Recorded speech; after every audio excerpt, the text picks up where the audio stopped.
Hey YouTube, it's Dead Guy Cardboard. Responding to Topps 85401's contest, showing 5 vintage cards, and I'm trying to mix it up a bit because I always show T206s, and I also picked up a pretty big vintage card. So without further ado, I'm gonna count this as one card.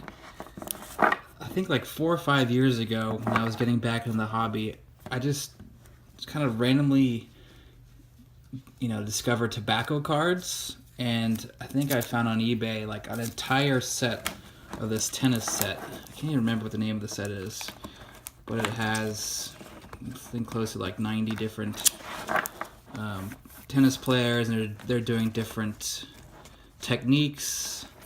It's actually kind of a cool set. It's a British set. The key card from the set is this Fred Perry. I think he has his own, or he had his own clothing line. It's still around, the Fred Perry shop. I believe he kind of invented tennis sneakers. So this is just kind of one of those things where I was just getting back into the hobby, and I don't know, I came across tobacco cards just kind of browsing through Google, and then I looked up tobacco cards, and then this is kind of one of the first things that popped up, and I think I got the entire set for like under 30 bucks, and so I thought that was a big deal back then, and I just kind of discovered T206s and other tobacco cards, but this is really kind of the start, was just kind of random buy of an entire tobacco set. Yeah, I mean, I don't really collect tennis cards, but I thought it was interesting to pick up the entire set. Another thing, I guess, I showed this once before, but I'm really digging these T205s. It was the first card to have a player's bio on the back, and the signature on the front was also brand new. So this is sort of a really groundbreaking set. And the gold borders are really cool too. It's pretty hard to find these in good condition because of the borders. And then this particular player, Fred Merkel, I think I've talked about him several times in videos, but he's known as having the bonehead play in the World Series, but he was a really good player, and people ragged on him a lot for that one play when he was a rookie. But this is just a really cool set, and something I would consider picking up some more cards. And then another card, this is the third card of the 5 vintage we're supposed to show, is the 1914 coupon, or they call it the T213. And it looks almost identical to the T206s, almost the exact same artwork on the front, except players' names are in blue. And since it came out in 1914, some of the team names have changed since the T206 set. Also, there's sort of a gloss on it, which I don't really have good lighting in this room right now, but there's definitely like a glossy coat to it, which the T206s don't have. And they're made in New Orleans, so these are actually really hard cards to find. I mean, the rarity is just a lot tougher than T206s, but they don't go for as much as T206s.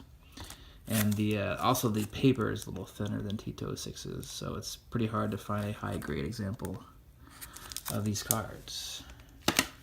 And then I'm really digging these Diamond Stars. I showed this recently in a video, but this is the Paul Wainer.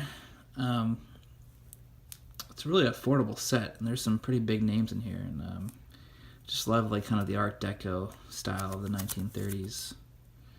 I mean, I love the 33 Gaudis, but not all the artwork from the 33 Gaudis are great. And like this particular card, I think is pretty cool. Got the umpire and the catcher and a player in the background. And Paul Wainer was a really good player. He's part of the 3,000 hit club.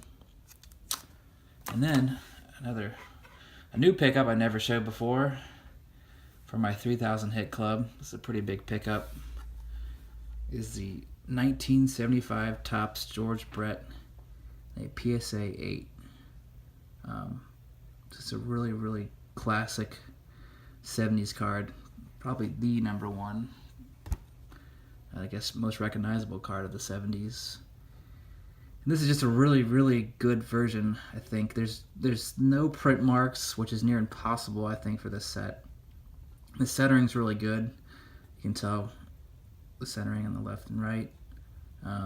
Just a really nice glossy finish to it. The edges are pretty good. I mean, really good actually for an 8. I really am surprised it's only got an 8. I mean, I don't know if it's a 9, but it could be an 8.5. I mean, that's curious too. Like, I'm really big on centering.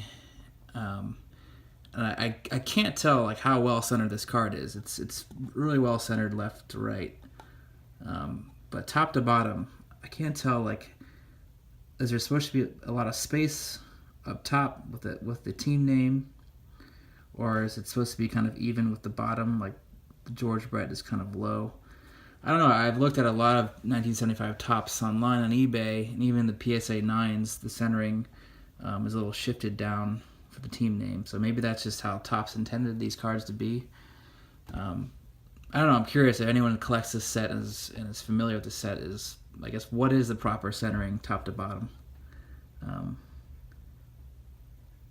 But overall, this is just a really awesome card. I'm glad to have it in my collection.